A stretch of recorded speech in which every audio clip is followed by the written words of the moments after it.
শেখ হাসিনা নিজে যেগুলি অপরাধ করতেছে, নিজে যেগুলি কাজ করতেছে, সেগুলিরও দায় সবটাই আমরা ভারতের উপরেই দিব এখন, তাই তো? না, আমরা তা বলছি না। আমরা যেটা বলছি যে দেখুন, শেখ হাসিনার এই অপরাধগুলো সংগঠনের ব্যাপারে তাকে নানানভাবে ফ্যাসিলিটেট করা হয়েছে। তার সর্বশেষ দৃষ্টান্ত হচ্ছে যে তাকে তো ফ্যাসিলিটেট চীনও করছে, 2টা সাবমেরিন দিছে ভারতের এটা টহল দেওয়ার জন্য। সাবমেরিন এই যে পদ্মা সেতু বানাইতে টাকা দিছে, মিথ্যা কথা বলে বলে সে টাকা। হ্যাঁ, সাবমেরিন কিন্তু কোনো ক্রাইমস এগেইনস্ট হিউম্যানিটি সংগঠনের কাজে ব্যবহৃত হয়নি। এবং পদ্মা সেতুতে সে ঋণ যেটা দিয়েছে সেটা দিয়ে বাংলাদেশের ইনফ্রাস্ট্রাকচার ডেভেলপমেন্ট হচ্ছে, যদিও সেখানে দুর্নীতি হয়েছে। আমি বলতেছি কিন্তু ধরেন একটা বলতেছি গুমের ক্ষেত্রে যখন সাহায্য করবে, যখন সীমান্ত খালি করে বাংলাদেশের জনগণের উপরে আঘাত করো, তোমার সৈনিককে নিয়ে সীমান্ত খালি করে দাও, এই ধরনের সম্পৃক্ততা এক জিনিস নয়। সেটা তো আপনি বলতেছেন, মানে এটা তো আপনার বলা, মানে আমি তো আর এটার ফ্যাক্ট আমি জানি না। মানে বাংলাদেশের কোনো সরকার প্রধান সীমান্ত খালি করে দাও, সৈনিকদের মারা, এটা ইটস লাইক, মানে এটা অনেক বড় স্টেটমেন্ট আর কি। মানে এটা নিশ্চয়ই সৈনিকদের মারা না, আমি আপনাকে বলছি দায়িত্ব নিয়ে। আমাদের তদন্তের মাধ্যমে আমরা পাচ্ছি যে যখন 5ই আগস্টের যখন ঢাকাকে কন্ট্রোল করতে পারছিল না, তখন প্রাইম মিনিস্টার নির্দেশ দিয়েছিলেন বিজিবিকে যে তোমরা সীমান্ত থেকে ঢাকা শহরের দিকে মার্চ করো। এবং আপনারা জানেন যে 5ই আগস্ট বিভিন্ন রাস্তায় রাস্তায় বিজিবির সাথে ছাত্র জনতার সংঘর্ষ হয়েছে, তারা ঢাকার দিকে মার্চ করছিল। সেই তথ্য আছে।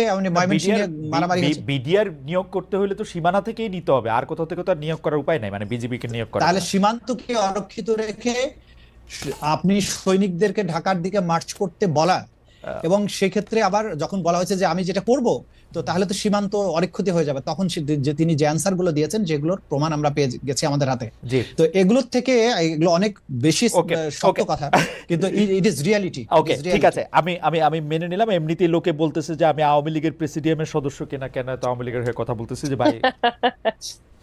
আচ্ছা, যাই হোক, প্রেসিডিয়াম কিন্তু ফাঁকা আছে, আপনি চাইলে হয়ে যেতে পারেন। এই ফাঁকা হয়ে যেতে পারে না, আপনার ধারণা যে আমি খালি ফাঁকা হইলেই সেই জায়গায় গিয়া বসি, ব্যাপারটা এরকম না কিন্তু তাজুল ভাই।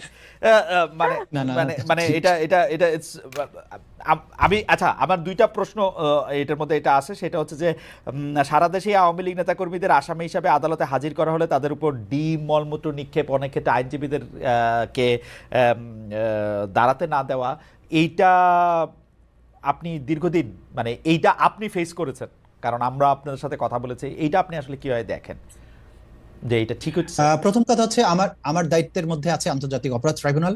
এখানে আপনারা দেখেছেন যে তাদেরকে কোনো হাত করা পরানো হয় না, তারা খুব পিসফুলি এখানে আসেন এবং তারা হাত নাড়েন, তারা দোয়া চেয়েছেন, তারা হাসি মুখে কথা বলেছেন। এটার জন্য আমাদেরকে ক্রিটিসাইজ করা হচ্ছে যে তোমাদের আগের সব আলেম ওলামাদেরকে হ্যান্ড কাপ পরানো হয়েছে, তোমাদের এখানে আপনাদের সাথে আওয়ামী লীগের ভালোবাসা বেশি, তাজুল ভাইয়ের সাথে আওয়ামী লীগের ভালোবাসা বেশি। হ্যাঁ, এই জাতীয় কথা বলা হচ্ছে। তো এটা যেটা জজ কোর্টে প্রথম দিকে ধরেন যখন ম্যাজিস্ট্রেট কোর্টগুলোতে তাদেরকে হাজির করা হয়েছে, তখন জাস্ট বিপ্লবের পর তখন একটা ট্রমার থেকে বেরিয়ে আসা, এবং মানুষ তখন অনেক বেশি উত্তেজিত, শহীদদের রক্ত তখনও শুকায় নাই, মানুষ আহত, তখন একটা ইমোশনের ভিত্তিতে যেগুলো হয়েছে সেগুলো অনাকাঙ্ক্ষিত, এগুলো আদালত অঙ্গনে হতে দেওয়া উচিত নয়। তবে এটা কিন্তু এখন বন্ধ হয়ে গেছে, এবং আমরা কেউই চাইবো না যে এই ধরনের পরিবেশ অন্তত আদালতে হোক। আচ্ছা, জয় বাংলা এখন জাতীয় স্লোগান না, কিন্তু এই স্লোগান নিষিদ্ধও না, কিন্তু আমাদের কাছে খবরগুলো এরকম আসতেছে যে জয় বাংলা স্লোগান দিতে গেলে আক্রমণের মুখে পড়তেছে। জয় বাংলা স্লোগান দেওয়ায় বা লেখার কারণে চাঁপাইনবাবগঞ্জে ছাত্রলীগের 2 জন কর্মীকে হত্যা করা হয়েছে। মানে সিরিয়াসলি এরকম ঘটনা ঘটতেছে আসলে তাজুল ভাই? আমার জানা নেই, তবে জয় বাংলা স্লোগানকে যেভাবে অপব্যবহার করা হয়েছে, প্রত্যেকটা অপকর্মের সাথে, হত্যাকাণ্ড, দুর্নীতি করতে গিয়ে জয় বাংলা স্লোগান দিয়েছে, মানুষ মারতে গিয়ে জয় বাংলা স্লোগান দিয়েছে, ব্যালট বাক্স ছিনতাই করতে গিয়ে জয় বাংলা স্লোগান দিয়েছে। এইভাবে যখন একটা অপরাধের স্লোগান হয়েছে, যখনই সে ধরা পড়তে গেছে তখন সে জয় বাংলা বলে ফেলেছে। কারণ হচ্ছে যে কারণ এই জয় বাংলা বলতে গেলে তো আর আওয়ামী লীগের সার্টিফিকেট লাগে না, এটা তো আমিও বলতে পারি, আপনিও বলতে পারেন, তাই না? মুশকিল আসানের যে স্লোগান, এখন যখনই এই স্লোগানটা 16 বছর ধরে একটা অপরাধ সংগঠনের হাতিয়ার হিসেবে ব্যবহৃত হয়েছে, মানুষ কিন্তু যখনই এখন কেউ আরেকবার জয় বাংলা বলার চেষ্টা করে, তখন জয় বাংলা স্লোগানটা তার শত্রু না, তার পেছনের যে মানুষটার অপরাধী মানসিকতা, তাকে কিন্তু মানুষ আক্রমণ করে। সুতরাং জয় বাংলাকে দোষ দিয়েন না, দোষ দিতে হবে আসলে তার পেছনের মানুষটা, যে এই স্লোগানটাকে অপব্যবহার করে অপকর্মগুলো করেছে। সুতরাং বাংলাদেশে এই পরিস্থিতিটা আরো কিছুদিন থাকবে। আমার মনে হয় যে এই জয় বাংলা স্লোগানে যদি কোনো সমস্যা না থাকে, এটা ঠিক হয়ে যেত আপনারা যদি জয় বাংলা স্লোগান দিতে শুরু করতেন, তাইলে যেহেতু এটা আমাদের মুক্তিযুদ্ধের স্লোগান, এটা তো দেয়াই যেতে পারে, কিন্তু যেহেতু এটা আওয়ামী লীগেরই দেওয়ার জন্য আপনারা এটা রাইখা দিচ্ছেন, তাতে ঝামেলা হয় কিনা। যাই হোক, তাজুল ভাই আপনাকে ধন্যবাদ, আমাদের সময় নাই, আমরা একটু ব্যারিস্টার আসনাই ইমামকে এই 2টা প্রসঙ্গে খালি আমি একটু শুনতে চাই যে এক হচ্ছে যে বিপরীত পক্ষের আইনজীবীদের দাঁড়াতে না দেওয়া, আর দুই হচ্ছে যে আসলে যারাই আওয়ামী লীগ যারাই ছাত্রলীগ তাদেরকে এখন খুঁজে খুঁজে মেরে ফেলা বা জয় বাংলা হলে মেরে ফেলা, কেস দেওয়া, বা এটা আপনি আসলে কিভাবে দেখেন, মানে পত্রপত্রিকা যে রিপোর্টটা আসে আমরা জি, এটা তো অত্যন্ত দুঃখজনক, কারণ একজন আইনজীবী হয়ে আমি কখনোই এটাকে সমর্থন করতে পারবো না, কারণ আমাদের সংবিধানেই দেয়া আছে যে দ্রুত এবং প্রকাশ্য বিচার লাভের অধিকার সবার আছে, সে যেই হোক না কেন। সো এভাবে করে হেনস্থা করা তো একেবারেই উচিত হবে না, এবং আই থিঙ্ক এটা কমেওছে। যেটা তাজুল ভাই বলছিল যে পতনের পর পর এটা বেড়ে গেছিল, কিন্তু এখন এটা আস্তে আস্তে কন্ট্রোলে আনা হয়েছে, এবং আশা করি সামনে গিয়ে এরকম আর পরিস্থিতি দাঁড়াবে না। সো অবভিয়াসলি এটাকে আমি কোনোভাবেই ভালো চোখে দেখি না এবং সমর্থনও করি না। আপনার আরেকটা প্রশ্ন ছিল হচ্ছে যে, না, দুটি প্রশ্ন আমি একসাথে করেছিলাম, যে ওই যে যারা আইনজীবীদেরকে তাদের মক্কেলদের হয়ে মামলা লড়তে না দেওয়া, যদি তারা আওয়ামী লীগ করে থাকেন, বা তাদের এইটার ব্যাপারে আপনি কি বলবেন? তারা আইনি সুবিধা পাচ্ছেন না বা আইনজীবীদেরকে দাঁড়াতে দিচ্ছে না, তাদের আইনজীবীদেরকেও হেনস্থা করা হচ্ছে, এইটা আপনি আসলে কিভাবে দেখেন? এগেন একেবারেই সমর্থন করছি না, এটা অত্যন্ত নিন্দাই করছি বরঞ্চ, কারণ একই জিনিস আমাদের সংবিধানে তো নিশ্চিত করা হয়েছে, এই right two fair trial, right two legal representation automatically ওটার থেকে এক্সট্রাপোলেট করলেই চলে আসে। সো এরকম একটা সাংবিধানিক অধিকারকে আমরা কোনোভাবেই কাউকেই বঞ্চিত করতে পারি না, এবং লিগ্যাল রিপ্রেজেন্টেশন পাওয়াটা মানে থাকাটাও তাদের অধিকার।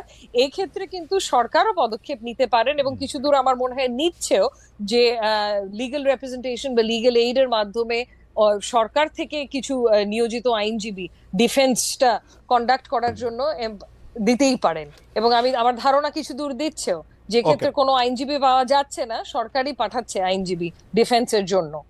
আমি এখানে একটা লাইন অ্যাড করতে চাই, যে এটা যেটা বললেন, আন্তর্জাতিক অপরাধ ট্রাইব্যুনালে তাদের আইনজীবী আছেন এবং কোন রকমের বাধাবিঘ্ন তো নয়, বরং তাদেরকে আমরা বলেছি যে আপনাদের যদি বিদেশি পরামর্শকও লাগে আপনারা আনতে পারেন, এবং সব ধরনের সহযোগিতা তাদেরকে আমরা করছি এবং ফিউচারেও করা হবে। সুতরাং প্রথম দিকে যেটা হয়েছে, ওই যেটা আমি বললাম যে ডিম ছোড়ার কাজটা যেটা প্রথম দিকে উত্তেজনার সময় হয়েছে, ওই সময়ই কিছু বিচ্ছিন্ন ঘটনা ঘটেছে, এটা কিন্তু এখন আর হচ্ছে না। এবং বিশেষ করে যে আন্তর্জাতিক অপরাধ ট্রাইব্যুনালে তাদের বিচার হচ্ছে, এখানে খুবই স্মুথ এবং খুবই ভয়ভীতি পরিবেশ, এখানে আইনজীবীরা খুব প্রফেশনাল দায়িত্ব পালন করতে কোনো রকমের বাধা নেই। এই ব্যাপারে কেউ কোনো অভিযোগ করেননি এবং করতে পারবেন না আশা করছি, এবং এই ব্যাপারে আমরা 100% সবাইকে নিশ্চয়তা দিচ্ছি যে এইখানে আসামিদের ডিফেন্ড করতে যারা আসবেন তারা প্রপারলি প্রসিকিউশন যতটা সুবিধা ভোগ করে ঠিক ততটাই সুবিধা এখানে ভোগ করবেন। এই ব্যাপারে কারো মনে যেন কোনো দ্বিধা না থাকে, আমরা তাদেরকে সব ধরনের আইনগত সুযোগ দেওয়ার জন্য সব ধরনের ব্যবস্থা করছি। জনাব তাজুল ইসলাম, আপনাকে অনেক ধন্যবাদ ব্যারিস্টার খালেদ ভাই, আমি যদি একটা বক্তব্য অ্যাড করতে পারি খালি এখানে, শুধু লাস্ট একটা যেটা বলবো, যে এই যে বিচার প্রক্রিয়াটা এখন হবে, যেখানে আওয়ামী লীগের শেখ হাসিনা থেকে শুরু করে সকল শীর্ষস্থানীয় নেতা থেকে নিচের দিকে সবাইকে বিচার করা হবে, পুরো পৃথিবী কিন্তু এটার দিকে তাকিয়ে আছে, বিশেষ করে আন্তর্জাতিক অপরাধ ট্রাইব্যুনাল। পৃথিবী কি আমরা তাকিয়ে আছি, ইন্ডিয়া তাকিয়ে আছে, এবং ভারতে ইন্ধন যোগানোর জন্য তো আওয়ামী লীগের লোকজন বসেই আছে। আমার মনে হয় এই ব্যাপারটা একদমই পরিষ্কার। ব্যারিস্টার রাসনা ইমাম, আপনাকে গ্রহণযোগ্যতাটা খুব দরকার, এটা গ্রহণযোগ্য হতে হবে ব্যারিস্টার রাসনা ইমাম, আপনাকে অনেক ধন্যবাদ জনাব তাজুল ইসলাম, আপনাকেও। এবং আমি আসলে তাজুল ভাই যেহেতু কথাটা উঠালেন এবং অনেক দর্শক যেহেতু জানতে চাইছেন, না, আমি আওয়ামী লীগের সভাপতির পদও যদি দেওয়া হয় আমি নিতে ইচ্ছুক না, আওয়ামী লীগেরটাও যেমন নিতে ইচ্ছুক না, বিএনপিটাও নিতে ইচ্ছুক না। তাজুল ভাই বাংলাদেশের প্রেসিডেন্ট হন, রাসনা ইমাম প্রধানমন্ত্রী হন, আপনাদের জন্য অনেক শুভেচ্ছা থাকলো।